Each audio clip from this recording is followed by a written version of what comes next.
சைலண்ட்டாக இருக்கும் இந்த குழம்பு. ஆனால் சாப்பிடும்போது ஒரு மேஜிக் காட்டும் அது. எல்லாருக்கும் வணக்கம். Welcome back to Shabdina's kitchen. எல்லாரும் எப்படி இருக்கீங்க? நல்லா இருக்கீங்களா? இன்னைக்கு நம்ம பார்க்க போகிற ரெசிபி என்ன பார்த்தீங்கன்னா, அந்த பச்சைப்பயிர் குழம்பு. நம்ம வீட்டில் எப்பவுமே பச்சைப்பயிர் வச்சுருப்போம். அந்த பச்சைப்பயிர் வச்சு வகை வகையாக பண்ணியிருப்பாங்க. ஆனால் இன்னைக்கு இந்த பச்சைப்பயிர் வந்து இந்த இட்லி தோசை தொட்டு சாப்பிட்றதுக்கு பக்குவத்தில் இவங்க பண்ணுறாங்க. இந்த பச்சைப்பயிர் குழம்பு பண்ணும்போது பார்த்தீங்கன்னா இல்லை இந்த சாம்பார் பொடியெல்லாம் போட்டு பண்ணுறாங்க. அதுக்கு என்ன காரணம், ஏன் இப்படி பண்ணுறாங்க, இதோட வேறு என்னென்ன போடுறாங்க, இந்த மாதிரி நிறைய விஷயம் எடுத்து போகிறோம். ஸோ இந்த ரெசிபி நம்ம சொல்லி தருவாங்கன்னா நம்ம ஜனனி கேட்டரில் இருக்க நம்ம ஹரிஷ் உங்க எல்லாருக்குமே தெரியும். ரொம்ப கம்ஃபர்ட்டான ஃபுட்டுங்க இது. இதில் ரொம்ப முக்கியமான விஷயமே இந்த பச்சைப்பயிரை நீங்கள் வேக வைக்கும்போது ஃபுல்லாக வேக வச்சுருங்க. லைட்டாக மசிஞ்சா கூட ஒன்றும் பிரச்சனை இல்லைங்க, பயப்பட வேணாம். அது தாண்டி அந்த வேக வச்ச தண்ணியை கண்டிப்பாக எக்காரத்தை கொண்டு கீழே ஊற்றவே கூடாதுங்க. ஏன்னா அந்த தண்ணி தான் ரொம்ப இருக்கிறதுலே ரொம்ப மேஜிக்கே இதில்.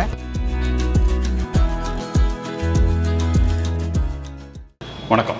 வணக்கம் சார். சௌக்கியமா? Super sir. நீங்கள் எப்படி இருக்கீங்க? ரொம்ப நல்லா இருக்கேன். நீங்கள் சொன்னீங்க எங்கள் பச்சைப்பயிர் குழம்பு நல்லா இருக்கும்னு சொன்னீங்க. ஸோ அந்த குழம்பை பற்றி சொல்லுங்கள். மற்றபடி எப்படி போயிட்டுருக்கு? சூப்பராக போயிருக்கு சார். எல்லாமே சூப்பராக போயிட்டுருக்கு. Very good.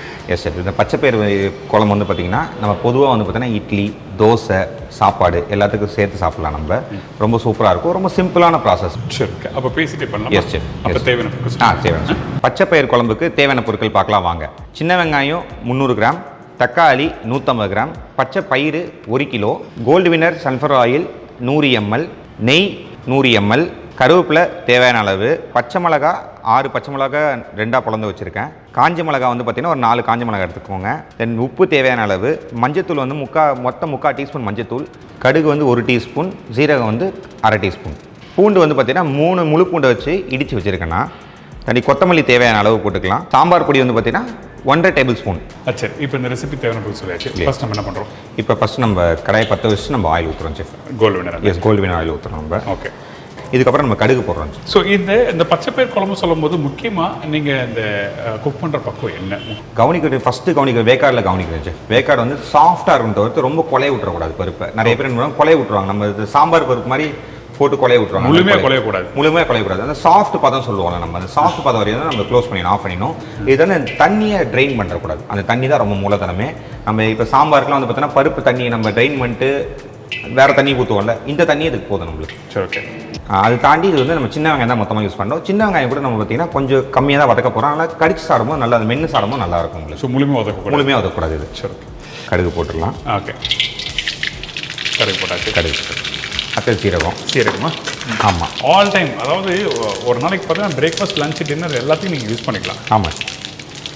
அடுத்தது நம்ம இடித்த பூண்டு. சரி, ஓகே. பூண்டு போட்டாச்சு. பூண்டு நம்ம போட்டது நல்லா கோல்டன் ஃப்ரையாக வதக்கலாம். அதுக்கு முன்னாடி காஞ்ச மிளகாவும் நம்ம வந்து பச்சை மிளகாவும் போட்டுடலாம். சரி, ஓகே. எஸ். நிறைய பேர் இந்த பூண்டை ஃபுல்லாக வதக்க மாட்டுறாங்க. நல்லா வதக்கணும். என்ன பொறுத்தவரைக்கும் நல்லா வதக்கணும். வதக்கினா தான் இந்த குழம்புக்கான டேஸ்ட்டே இருக்குது.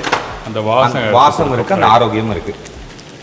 காஞ்ச மிளகா போட்டாச்சு. இன்னொன்று பார்த்தீங்கன்னா அந்த வெந்த பிறகு அந்த முழு பூண்டையும் இல்லை அந்த இடித்த பூண்டையும் சாப்பிடும் போது அது ஒரு தனி இருக்கும். ஆமாம், சூப்பராக சூப்பராக.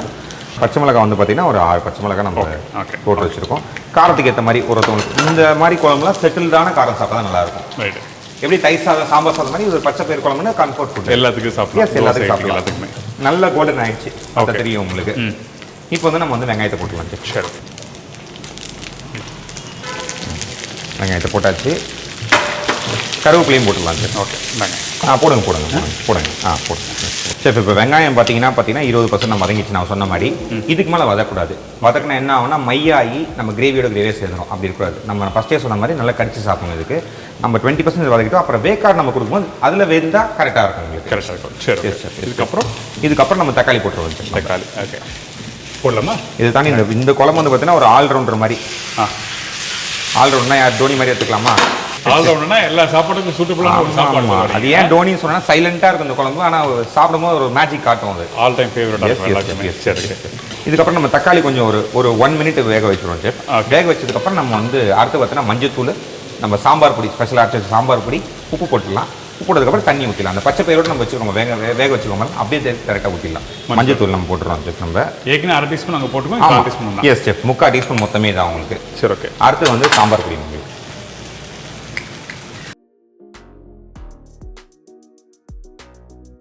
இதுக்கப்புறம் உப்பு தேவையான அளவு போட்டுக்கலாம். நம்ம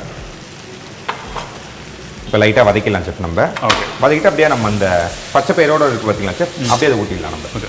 மசாலா போட்டு இப்போ மசாலா போட்டு வதக்கியாச்சு. இப்போ கொஞ்சமாக லைட்டாக தண்ணி ஊற்றி அது கொதிக்க விடணும் செஃப். அது சரி. நான் சொன்ன மாதிரி வெங்காயத்தை நல்லா வேக்காடு கொடுக்கணும் சொன்னால அதுக்காக. ஓகே.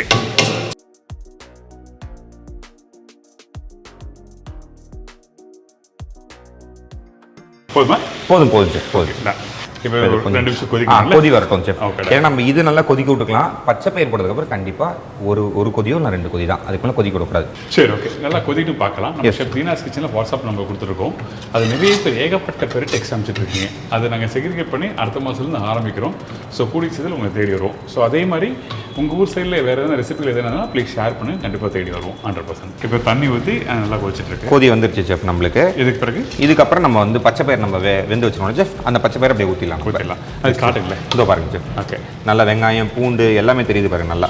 அந்த பூண்டோட வாசம் வந்து நல்லாவே, அந்த வறுத்த வாசம் நல்லாவே இருக்கு. ஸ்டார்டிங்லேருந்து இது வரையும் பொரியும் நல்லா இருக்கு. நல்லா இருக்கு. Very good. Yes chef yes. Okay. ஊற்றிடலாமா? போட்டுடலாம் செஃப். இந்தாங்க. கொடுங்க. இந்த பச்சை பயிரை அதுக்கு முன்னாடி எனக்கு காட்டுங்க பக்குவத்தை. Yes chef.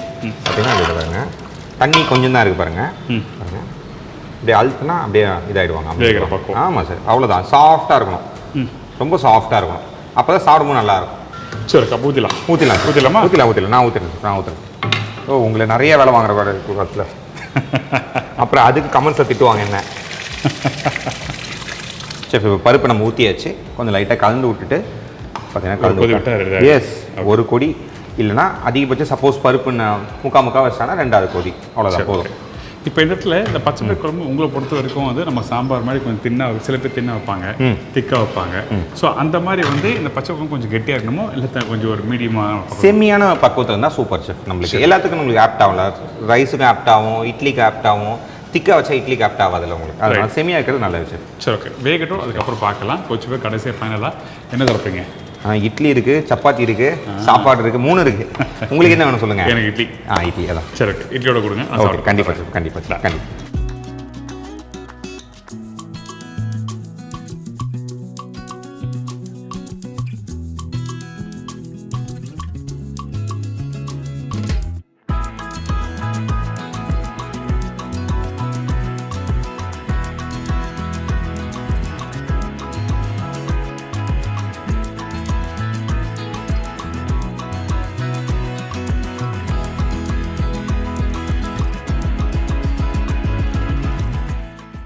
செஃப் இப்போ வந்து நம்ம பச்சை பயிர் போட்டாச்சு, கொதி வந்துட்டான். இந்த கொதியோட அவன் ஆஃப் பண்ணிட்டு தான். சரி, ஆஃப் பண்ணிட்டேன். இப்போ ஓகே. ஆஃப் பண்ணி தான் நம்ம கொத்தமல்லியும் நெய்யும் போட போகிறோம் செஃப். சரி, ஓகே.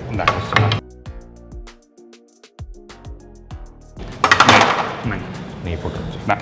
இதுக்கப்புறம் நல்லா மிக்ஸ் பண்ணிட்டேன். ஆமாம், சூப்பராக. இட்லி வேறு சூடாக உங்களுக்கு ரெடியாக இருக்குது.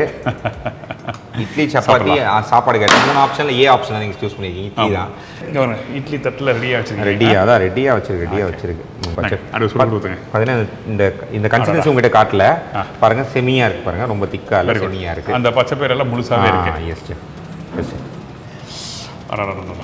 அது என்ன தெரியல, அந்த பச்சை பயிர்னாவே அந்த ஒரு ஒரு தனி மகிமை. ஆமாம், கடைசியாக நெய் வச்சுக்கோ. என்ன ஸ்பெஷல் ஆச்சு நீங்கள். இட்லி பார்த்தீங்கன்னா நல்லா மெதுன்னு பக்குவோம்.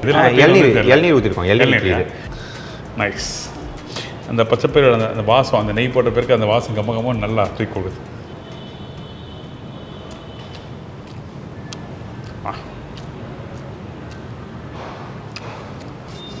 ஒரு 4 நாள் முன்னாடி எங்கள் வீட்டில் பச்சை பயிர் வச்சாங்க, எங்கள் அம்மா வச்சுக்கிட்டாங்க.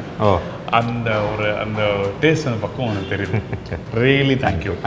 எனக்கு தெரியுது. அதாவது அந்த டிஃபனோட சாப்பிடும்போது பார்த்தீங்கன்னா அந்த பச்சை பயிர் ரொம்ப காரத்தன்மை அப்படிலாம் எதுவுமே இருக்காது. ஒரு மைல்டான அந்த சாம்பார் வாசமும், அந்த பூண்டோட வாசம் தூக்கலாகும். அந்த நெய் கடைசியாக போடாமல் பார்த்தீங்களா, அதை அடுப்பு ஆஃப் பண்ணிட்டு போனோம் பார்த்தீங்கன்னா, அந்த மாதிரி நெய் போடும்போது அந்த பச்சை வாசனோடு சேர்த்து சாப்பிடும்போது சூப்பர். Really thank you chef. நல்ல ஃபர்ஸ்ட் கிளாஸான ஒரு ரெசிபி. நீங்கள் வீட்டில் சுட வீட்டில் முறுமுறுன்னு தோசை ஊற்றி கொடுத்துச்சிங்க, இது இறங்கிட்டே இருக்கும். தோசை ஊற்றுறவங்களுக்கு வேலை அதிகமாகிட்டே இருக்கும்.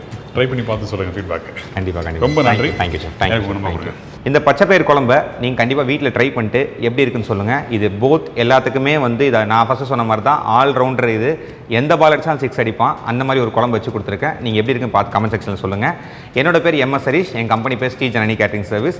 என்னோட காண்டாக்ட் நம்பர் 9840703703 9655342410.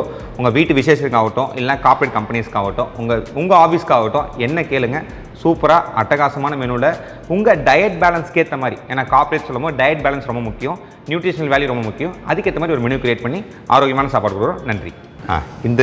இந்த டைம் அப்போ உங்களுக்காகட்டும் அக்காவுக்கு நான் கண்டிப்பாக அந்த நன்றி சொல்லணும். என்னை நம்பி உங்கள் 3 மில்லியன்ஸ்க்கு திடீர்னு வாய்ப்பு கொடுத்தாங்க. உங்களுக்கு தெரியவே தெரியாது, எனக்கு தெரிஞ்சு அக்காவுக்கு தான் தெரியும். அந்த சாப்பாடு பண்ணுற நம்ம டீமுக்கு மொத்த டீமுக்கும் உங்கள் வெல்விஷர் கொடுக்க வாய்ப்பு கொடுத்தாங்க. ரொம்ப ரொம்ப சந்தோஷம். Thank you so much. தேங்க்யூ. இந்த மாதிரி நல்ல ரெசிபியில் ட்ரை பண்ணி பாருங்கள். ட்ரை பண்ணி பார்த்துட்டு உங்களோட ஃபீட்பேக் கொடுங்க. இல்லை இந்த மாதிரி ரெசிபியில் போட்டால் ரொம்ப நல்லாயிருக்கும் அப்படி எதுனா தான் சஜஷன் கொடுங்க. ஏன்னா உங்களோட suggestion very very important. So உங்கள் எல்லாருக்கும் பிடிச்சிருக்கீங்க, மறக்காமல் ஃபீட்பேக் கொடுங்க. இதே மாதிரி நான் இன்னொரு நாள் இன்னொரு ஊரில் ஒரு புது ரெசிபி செஞ்சுக்கிறேன். நன்றி, வணக்கம். சி பாபா டேக்கே. Thank you so much. நன்றி.